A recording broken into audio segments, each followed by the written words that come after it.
Why you're broke. It's not because you don't make enough money, and it's not because God is ignoring you. It's because there's a habit you keep repeating without realizing it, and it works like an invisible lock.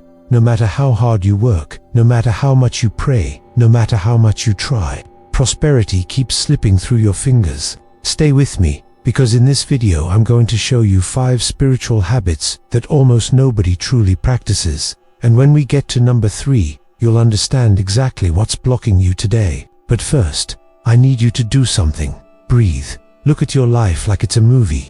There's a scene that keeps repeating. Right, money comes in, and it goes right back out. An opportunity shows up, and it closes. You get up with fire, and end the day exhausted, like you've been running with a backpack full of rocks. In 40 seconds, you're going to recognize the exact leak that's draining you.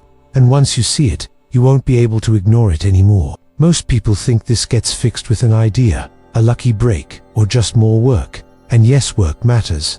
But if the problem were only effort, the hardest working people wouldn't be living with anxiety about the next paycheck. This isn't about money.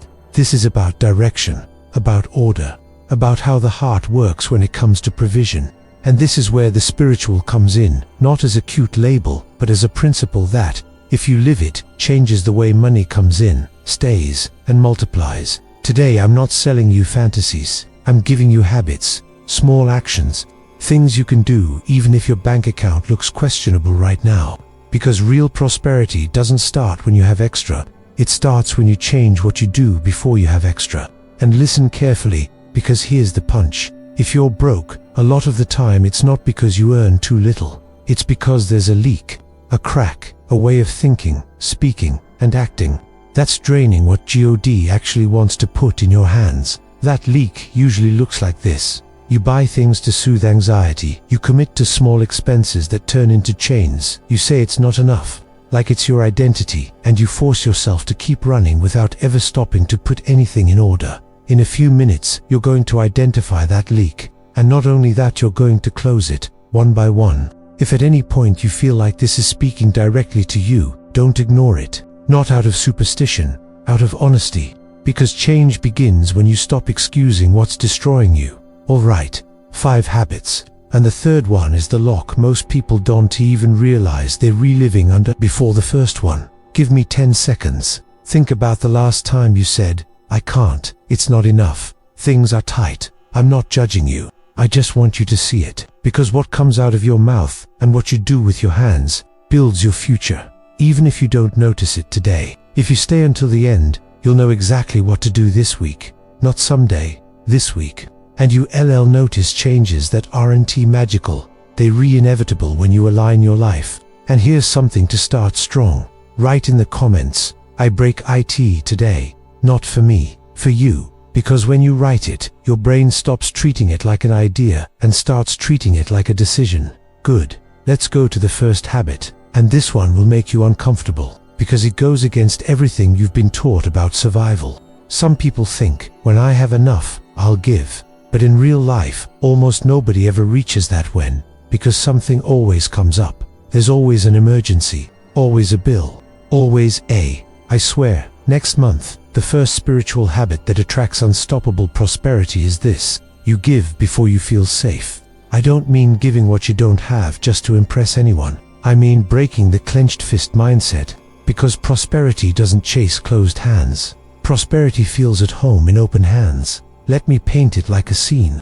2 people earn the same income. One holds on in fear. The other sets aside a portion even if it's small and gives it with intention. What's the difference? The first person lives in defense mode. Everything feels like a threat. And when you live defending yourself, small decisions get poor. You spend out of anxiety. You choose out of desperation. You accept unfair conditions out of fear. The second person lives in sowing mode. Not because they're naive, because they understand something deep. When you act like someone who trusts, your mind becomes more creative, more courageous, more strategic. You start seeing doors you used to ignore. And yes, there are strong promises about this, but I don't want you living off pretty quotes. Make it practical. Today, before this video ends, set something aside, anything small, honest, and give it with a simple phrase, God. I give this as a sign that my life is not led by fear. Do you see what we did? You didn't buy prosperity. Some people live running. They feel guilty when they stop. They only feel valuable when they're producing. And on the outside it looks like discipline, but on the inside it's anxiety. It's fear wearing a productivity uniform. And here's the lock. When you don't rest, you're saying without saying it, God, I'm the one holding my life together. That isn't humility. That's pride in disguise. Let me make it crystal clear in 30 seconds. Tired decisions are expensive. You buy wrong, you negotiate wrong, you react wrong, and then you say, it happened again. Rest isn't laziness. It's trust. It's declaring with your life, I do my part, but I'm not the source. I'm telling you, like I'm looking you in the eye. You're broke many times because you're exhausted. And you're exhausted because you don't know how to stop. And you don't stop because you believe, if you stop, everything falls apart. That's the lock. That's why you're broke.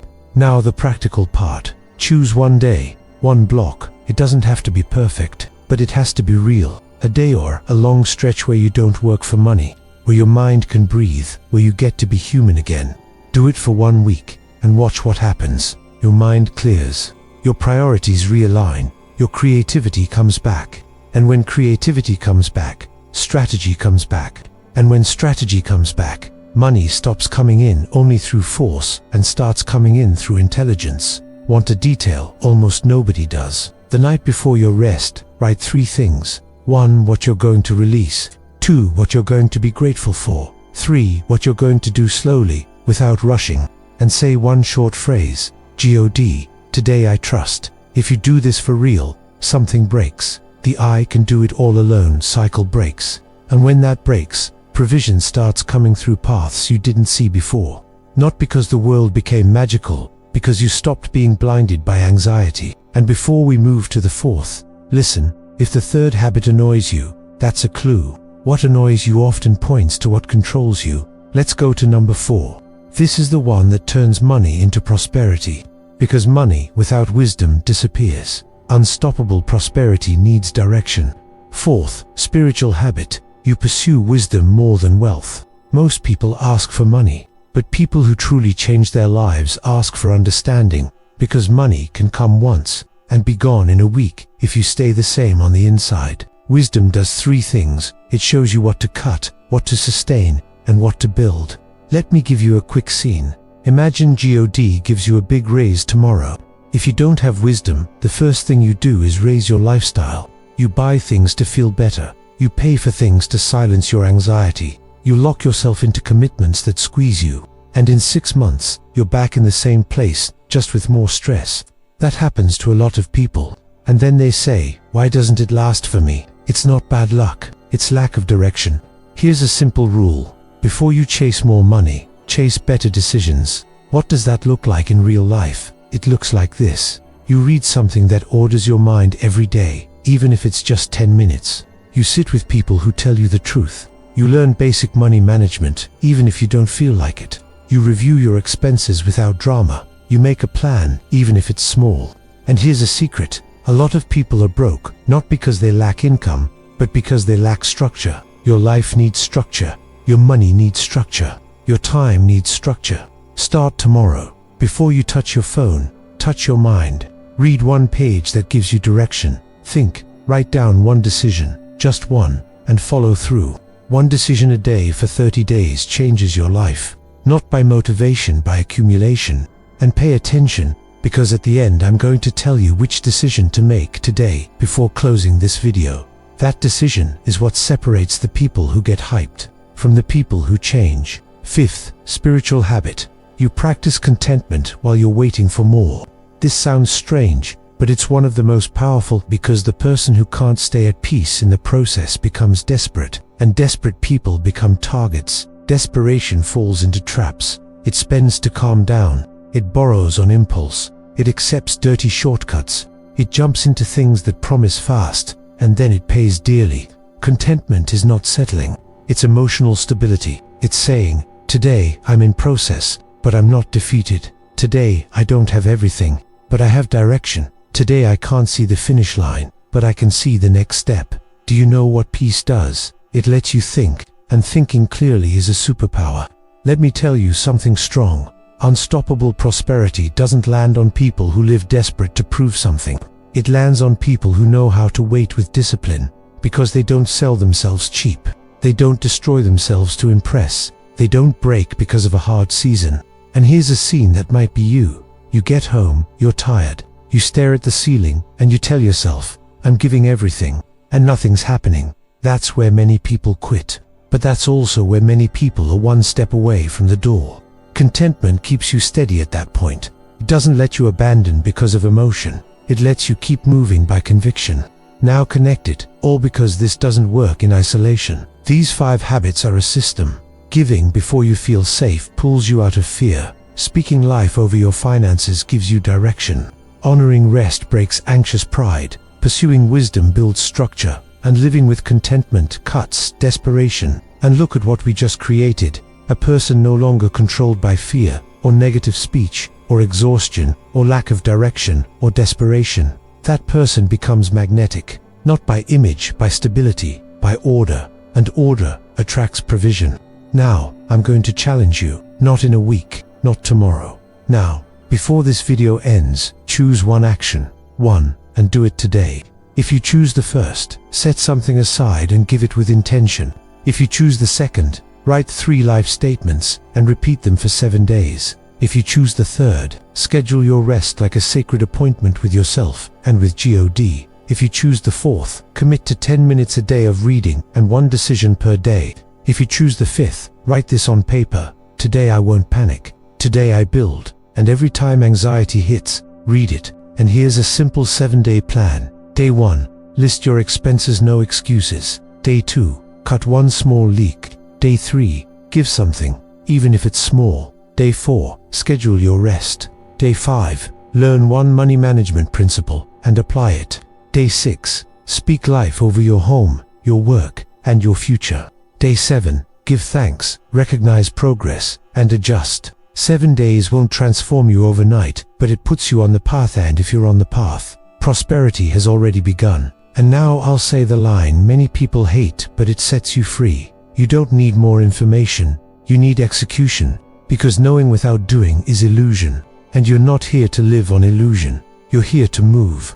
If you made it to the end, write which habit you'll live first. Just 1, 2, 3. Whatever it is, declare it. If this spoke to you, share it right now with someone who needs it, and text them. Watch it all the way through. Subscribe so you don't lose this series, because what's coming next is even more direct. And in the comments write, I break IT today, plus the number of the habit you're starting with. Now one last scene to seal it. Picture yourself 90 days from now. Not perfect, but different. Fewer leaks, more peace, smarter decisions, real rest, a mouth that no longer pulls you under, a hand that no longer closes from fear, a heart that no longer panics. That is prosperity. And when that becomes your lifestyle, prosperity stops being an event, it becomes a path. And a path, when you walk it every day, starts to feel endless. God didn't make you to survive in fear. He made you to build with order. Break the lock today. Today.